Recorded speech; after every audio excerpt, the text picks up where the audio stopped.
We are the anchors of Queer News Tonight, and this evening we discuss the queer headlines. The former owner of Florida's Southern Knights has been sentenced to 14 years in federal prison after pleading guilty to attempted coercion and enticement of a minor. Pride Holdings Group, the owner of a string of failed bars throughout South Florida, is being sued and going to court this Friday. Lawyers want to hear from employees, ex-employees, and creditors to tell their stories. A North Carolina lawmaker is proposing a state law mandating sex-based dress codes for public school employees, aimed at preventing transgender teachers from dressing accordingly to their gender identity. From Fort Lauderdale to Key West, Queens and bar staff are out of jobs after Pride Holding Groups missed payments and shut down iconic venues. Now, the community rallies to help. Scouting America has eliminated dedicated community spaces for girls, Scouts of color, and LGBTQ+ youth at its 2026 National Jamboree. The removal follows threats from Defense Secretary Pete Hegseth to serve the military's century-old logistical partnership if diversity initiatives were not rolled back. All this important LGBTQ+ news and more this evening on Queer News Tonight.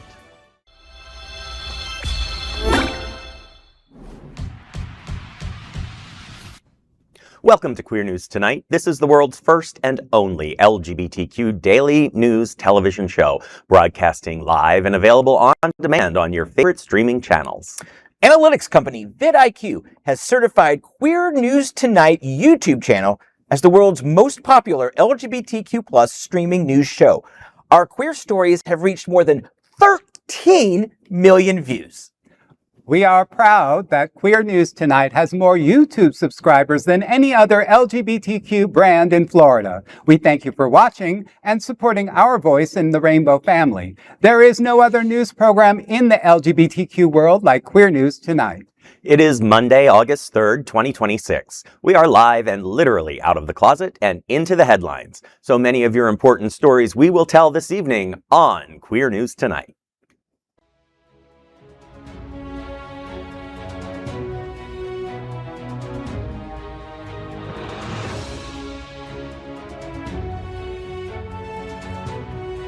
You're watching Queer News Tonight, the world's first daily LGBTQ evening news show. I'm Tai Houser. Let's queer up justice. Ex-Orlando gay club owner sentenced to 14 years in federal child sex case. Tonight, we bring you an update to a story from January 2025.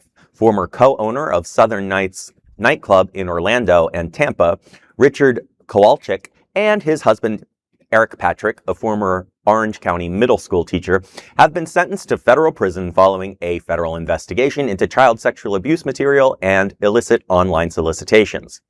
Federal authorities started the investigation after discovering digital communications into Kowalczyk's, leading to a search of the couple's home, where agents seized devices containing child sexual exploitation material. He ultimately entered a guilty plea in federal court for attempted coercion and enticement of a minor, receiving a 14-year federal prison sentence. Eric Patrick received 10 years. For decades, Southern Knights served as a social landmark for Central Florida's LGBTQ+ population. In response to the federal proceedings, management cut ties with Kowalczyk to ensure full business separation. This outcome highlights a critical truth. Queer community havens must hold leadership to the highest moral standards, demonstrating zero tolerance for harm and prioritizing the protection of children above all else. Well, I'm glad to see that this is finally wrapped up and has wrapped up with all the legal proceedings happening, I's dotted, T's crossed, and hopefully the community and the victims are able to move on in progressive and helpful ways. Yeah, we didn't say if he was going to have to register as a sex offender upon his release, which still won't be for probably 12 years, but I certainly hope he is. There's just no place for this in society at any level, be it a bar owner, a school, or the White House. And it doesn't do well for the LGBTQ plus community having these type of, you know, these stories out there, you know, and having to report on them because, you know, it's bad enough we're getting attacked for many, many things, but just to add this into it, as well as it's showcasing in Florida as well, we've got enough businesses that are definitely in trouble. So, and I think it needs to be said that it's a good check for us to be reporting this, because as soon as we hear from the right wing and, you know, the ex-Republican senator is involved in this kind of scandal, we're the first ones to jump on it and point fingers. And rightly so, we should be pointing fingers. But the point that I want to make is we need to be pointing fingers at when it happens in our own community. And this is, justice is served. I'm John Hayden, and let's queer up South Florida. Pride Holdings Group headed to court this Friday. Pride Holdings Group, the owner of Johnson's and what's left of Aquaplex, Birdcage Cabaret, and Lucky's in West Palm, is being sued and is accused of a ton of labor and contract violations. Now, attorneys want to hear from people and businesses who've dealt with Pride Holdings. I could not believe that after almost 19 years, this is our last show. Aquaplex Fort Lauderdale is closed, as is Aquaplex Key West, the Birdcage in Key West, and Lucky's Bar in West Palm. They're all owned by Pride Holdings Group and, until last month, Michael and John Barrett. Ex-employees say their checks bounced, credit card tips were withheld, payroll taxes were not paid, and now they're being denied unemployment. I reached out to Pride Holdings Group through their website and COO Josh Cooper through social media. Neither has answered questions about lawsuits, evictions, bounce checks, taxes, and more. But they have to answer some questions this Friday. They'll be in a hearing in Broward County, and it's a chance for victims, i.e. ex-employees and others who are owed money, to be seen and heard. Attorney Tom Shanahan told me, quote, "Now is the time for people to come forward and enable us to show the judge that this case is about ongoing conduct that's taking place in Broward County as we speak," end quote. While the case revolves around a bar in Chicago, Shanahan says many victims of Pride Holdings Group are here in Broward County. He wants them to reach out at info@shanahanlaw.com or call 754-701-0850. Even if Pride Holdings is caught up on your pay, you are still a victim. The hearing is Friday, and you can watch on Zoom. I'll drop the link below in the comments. Okay, here's that contact info one more time. Now, it's important to note, these are civil claims. No criminal charges are brought forth thus far. On Wednesday, I am going to look at how Johnson's in Wilton Manors appears to be operating illegally. Now, there's so much to this story. I've got all of my posts, all of my video stories are on my YouTube and Facebook at Greater Wilton Manors. So this Friday hearing, it's a hearing. Pride Holdings wants the case dismissed. Obviously, the plaintiffs do not. So it's an important day, and attorneys hope that people who have been aggrieved by Pride Holdings, if they have been aggrieved, will show up either by Zoom or in person to show the judge that there are real victims here in Broward, in South Florida, not just Chicago, where the case is technically centered.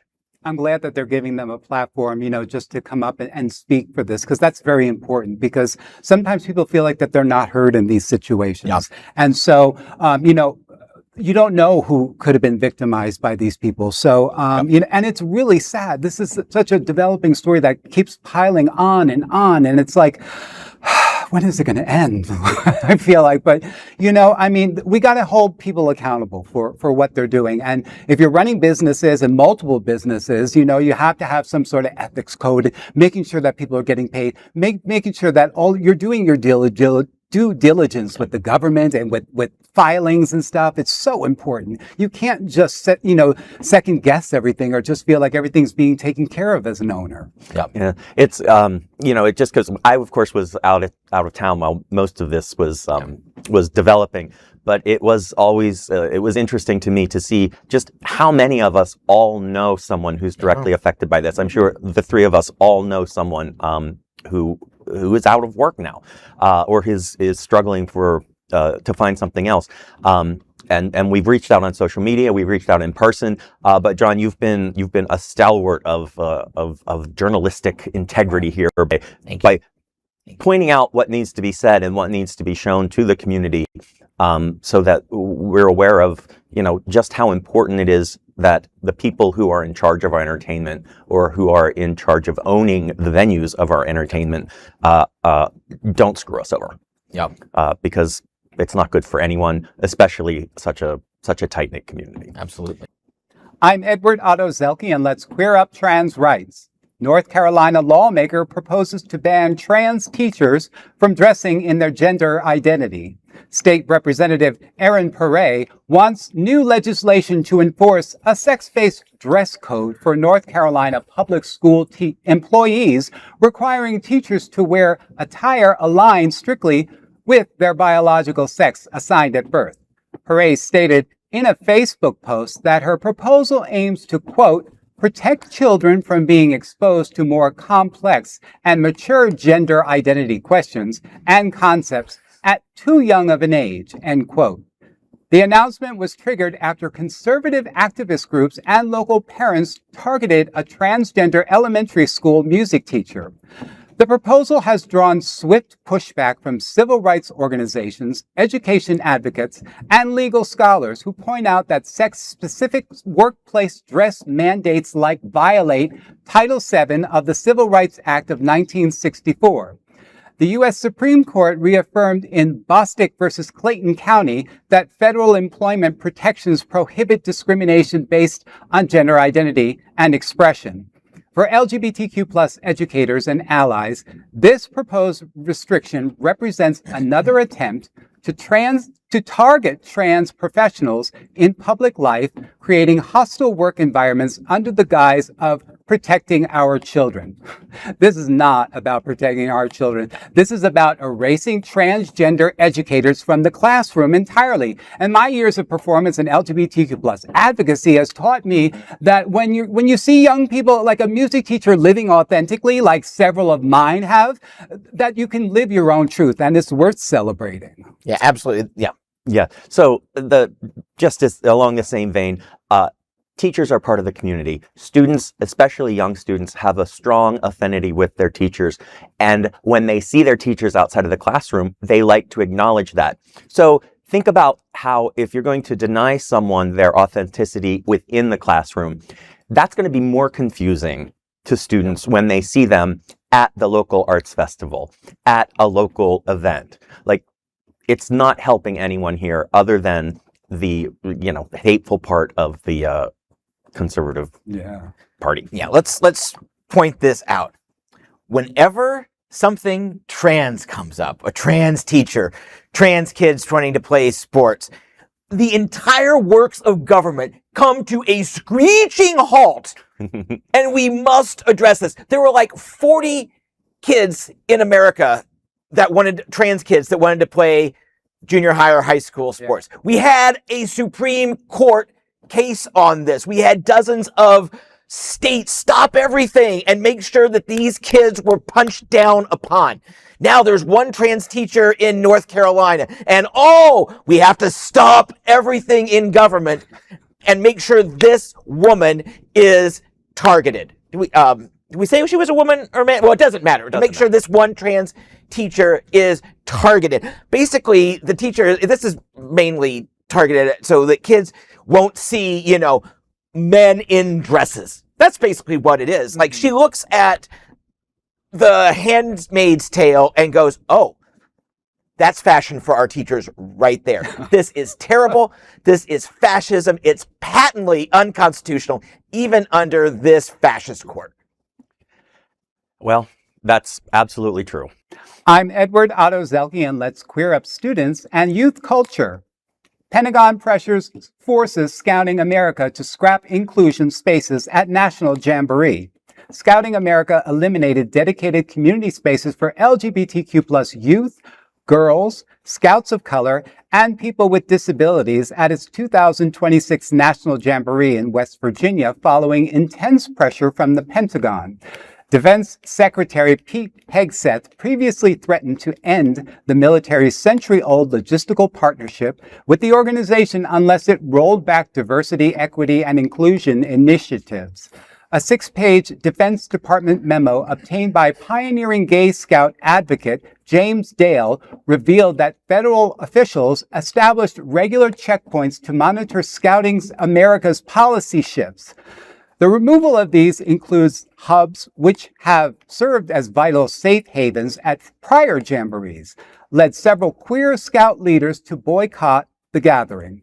John Andrew Segabarth, a 21-year-old Eagle Scout and national officer who declined to attend after planning to staff the LGBTQ+ space, criticized the decision. Quote, "Scouting's kind of walking back on its values that they told me they believed in," end quote. For the LGBTQ+ community, the rollback illustrates how military leverage is being weaponized against youth programs, dismantling hard-won safe spaces that allowed young queer leaders to thrive. And from my perspective, institutions that abandon their own values under political pressure do not merely fail youth, they break a sacred trust. My work with nonprofits has shown me that when you create room for young people to live authentically, you unlock potential no policy memos that can ever silence. Absolutely. You know, this isn't really... There's an element in the back room of Scouts that is really happy this happened. Because, I mean, for over a century, they've been in lockstep with conservative U.S. governments, religion in general, Mormons specifically. They are the largest church that participates in scouting programs. This is just an example, you know, I mean, what am I going to do? Sit here and say Pete Hegseth is a fascist? Well, yeah, we all already know that. But this is just another sign. They know they've got 4 years. And the best years are going to be the current cycle that we're in. They've got 4 years to hit all the pressure points on every single organization, the arts, kids, schools, whatever it is. They want to exert their influence, force them to pull back, and then hope that they can't catch up, reinstate policies once this wretched regime finally leaves Washington. And what better thing could the Secretary of Defense have to do than to pay attention to what's going on with the Scouts? Yeah, well, I mean, we've already won. Okay, Ty, there's some snark there. We've already won the Iraq War or the Iran War 33 times. Yes, absolutely. So God bless Pete Hegseth. You just keep winning that war. And check out the Scouts. Hey everyone, I'm John Hayden. Let's queer up gay culture. The people who made Aquaplex and Lips special were the queens, the bartenders, the kitchen staff, and more. We went there and our lives were enriched. Now is our opportunity to give back. When the venue closed after months of corporate drama, dozens were out of a job. Several fundraisers are planned over the next few weeks. This Saturday is Team Hunter's Community Car Wash. It starts at 3, runs through about 5:30 in Hunter's parking lot. It'll be hot, it'll be sweaty, it'll be dirty. Come see all of your favorite bartenders and barbacks get soapy and wet. A Hard Rock gift basket will be raffled off. Tickets start at $10 and you can get bulk discounts. All proceeds go to Aquaplex staff. Then on Thursday, the 13th, Hunters hosts FlockFest benefit show. More than a dozen performers with our own FayWhat hosting the show are confirmed, including all your favorite Aqua performers, including Velvet Lenore, Rihanna Patron, Miss Nicole T. Phillips, and many more. You can get tickets at flockfestevents.org. A pair of other benefits are in the works as well. La Boy, on Friday the 21st, 50% of proceeds go to a relief fund. Saturday the 21st, at Lit sees 50% go to the fund. And former employees get half off drinks all month long, and they need a drink. So, let's not forget the performers and staff in Key West. Dozens lost their job when Aquaplex and Birdcage Cabaret closed. Now, at the moment, no events are planned, but several GoFundMe campaigns are set up. Please check those out. The way the community has rallied around not just the performers, but the staff as well, puts a bit of a bright, happy, shining light shining through these dark clouds of a terrible situation. So get out there. Let's. Are you going to bring your dirty car to Hunters on Saturday? Absolutely. I got to park my dirty car there because we're having a community sing-along happening at the same time. It's going to be fantastic. There's so much to do on Saturday. Yeah. You know, there's a lot of great events and there's a lot you can support. I have to give a quick shout out to Hunters. Yeah. My God. Yeah. They are hosting not just the Choruses community sing-along and the car wash. They just do so much for the community. So thank you so much to Mark and to Bruce and to Diego, the whole staff there. They're just doing such great work. I saw Seminole Hard Rock also sponsoring some of these events too, so thank you to them as well. It's so great to have the community. So definitely come into Wilton Manors this Saturday and hang out and you know, support our nonprofit and our queens and all of our talent here. Yeah, and Faye, she's been on vacation for a couple of weeks, and she's got to get. She's well rested. She's got to get those hosting chops back out, girl. I know you're gonna. So I really can't wait. That's the 13th, and again, those tickets are available at Flockfest events. So I don't have a car, so I won't be bringing my dirty car. However, I am a twink hunter, so if the boy thing works out, I will be there. Hunting rabbits. You know, your commitment to philanthropy in our community is noteworthy, Dr. Tai. I do what I can for the people.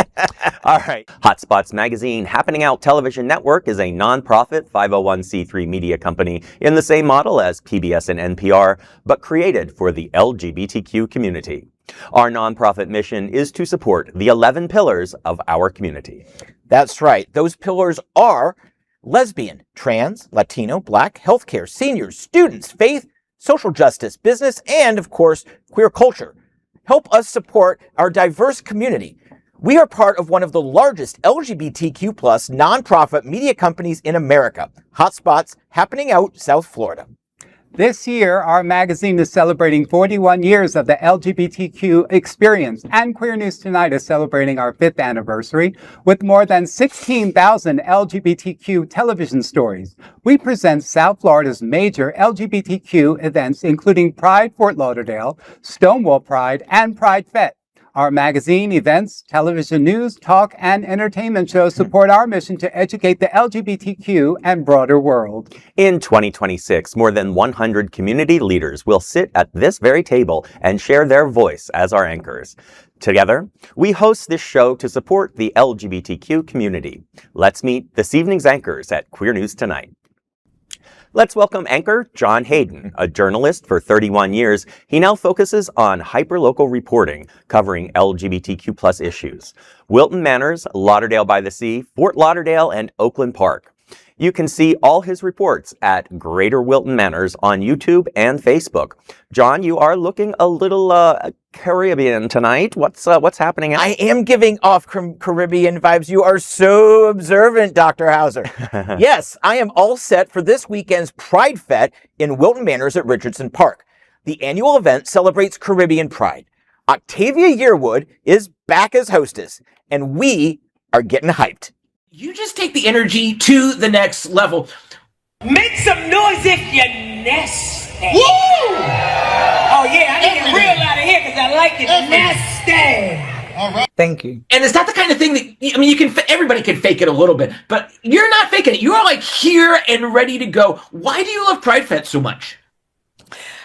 I love any space where I could literally be my absolute self in the ridiculous type. Like, I just love being able to connect with community, dance, and then what I love so much, this is the 5th year, so it's always so great to be able to see that the same folks come too. New folks come, and then the same folks come. And so we have this rapport. They already know I'm about to have them come up on the stage and bust a little dance with me.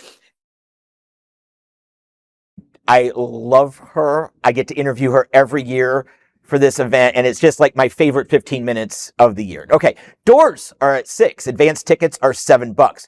Do not eat ahead of time. The food there, always on point. You can see my full convo with Octavia at Greater Wilton Manors on YouTube. And on Wednesday, I'm going to show a little clip about what what I've promised that I'll let her make me do on stage this coming Saturday. So stay tuned for that. Oh, wait a minute. That sounds a little No, PrideFête, always a good time. Everyone loves the event. I look forward to it. Yeah. This is in their fifth year doing this. This is so exciting because I remember when it came out, like right out of the pandemic, and like this was something new that was a new Pride. I'm like, just what we need, another Pride. But we really do. We do. Because this is really amazing. Like the Caribbean food is fantastic. So this is something that I didn't get to go to last year that I'm really looking forward to this year. Yeah. And you'll be right down the street. We'll talk about that in a minute. Yes, absolutely. Well, there's never enough Pride as far as I'm concerned. Queer News Tonight looks forward to seeing you at PrideFête LGBTQ+ Caribbean Festival on Saturday, August 8th at 6 p.m. at Richardson Historic Park. Now let's welcome anchor Edward Otto Zielke. He's an accomplished brand influencer and marketing leader with a dynamic background in financial services and travel marketing. Edward currently serves as the Director of Marketing and Sponsorship for the Gay Men's Chorus of South Florida. He also serves on the Gala Chorus's Communications Committee. Welcome back to the show, Edward. Thank you so much. It's so wonderful to be here. We have got a wonderful event coming up. We've got our end of summer community sing-along happening on Saturday, right at Hunter's. Make sure that you stop by. All the proceeds are donated to the chorus. You're going to see people, it's going to be hosted by Phoenix, Sanderson, and Dora. The music is by DJ Richie Rich. It's this Saturday at Hunter's, August 8th from 3 to 5 p.m. It's going to be a lot of fun. We've got some interactive bingo happening. We've got some beach blanket bingo happening as well. So some of the feeling around that. But yeah, it's going to be absolutely amazing. I hope that you come to it, John. I am so totally going to be there. Yeah, there's so much going on Saturday, and I will be right there at the heart of it. I want to play bingo. I want to sing along, even though I ought not be singing, and dance a little bit. It's going to be great. I always love this. You guys have these, 3-4 times a year, sing-alongs, and they're always a blast. Yeah, we do about maybe 2 or 3 a year, and, it's really great to get the community involved. Sometimes it's apropos to what we're singing, in terms of the concert, but this one we just decided to come up with a theme because, we wanted to have a bit more of a nostalgic feel to it. So Beach Blanket Bingo sounded kind of fun to me, and it's kind of summer, and it feels beachy, and why not? So will our host be dressed in drag as Annette Funicello? Well, I'll have to ask Phoenix. She's the one that's putting her own attire together. But that's a good suggestion. I might have to bring it to her. I'm full of ideas. Yeah. Well, that's great. So we've got it this Saturday, August 8th at 8 p.m. Hunter's Nightclub. Actually, 3 to 5. 3 to 5. It's going to be an afternoon event. I got my numbers wrong. August 3 to 5. 3 to 5. August 8th. Hunter's Nightclub. We look forward to seeing you there. And now, let's welcome tonight's lead anchor, Tai Houser. He is a professor of English and Humanities at Broward College and FAU. Welcome back to the show, Doctor. You've found your way out of the wilderness of Central PA and have come back to join us. I have been enjoying my downtime with my family, and now I'm here with you all, ready to be back in the saddle. Oh. I'm so thrilled that I get to be on the show here with you. I've seen you a lot throughout the years on Queer News Tonight, and I have a lot of respect for you as an educator, especially here in Florida, where we need a lot of good educators in our state. And I have a lot of respect for you as a drinking buddy. Oh, there you go. Welcome back to the table, Dr. Houser. Great to be here. Those are the headlines from tonight's Queer News Tonight. Our anchors represent the best of our LGBTQ family. Especially me. If our community is important to you, share this news with your friends and family. Don't forget, you can join the conversation on your streaming platform. Queer News Tonight, the only live LGBTQ+ digital television show in the world that is out of the closet and into the headlines. We do need your support. And if our community is to grow and then thrive, we must tell our stories and bring them to the attention of the broader world. This is the only place in the world that tells these type of LGBTQ stories in motion and sound. That is the passion of Hotspots Magazine, Happening Out Television Network, and Queer News Tonight. I'm your anchor, Tai Houser, and I thank you for joining us on behalf of my fellow LGBTQ anchors here at Queer News Tonight, John Hayden and Edward Otto Zielke. We'll see you daily at 8 p.m. To our LGBTQ+ world, we wish you a very good night.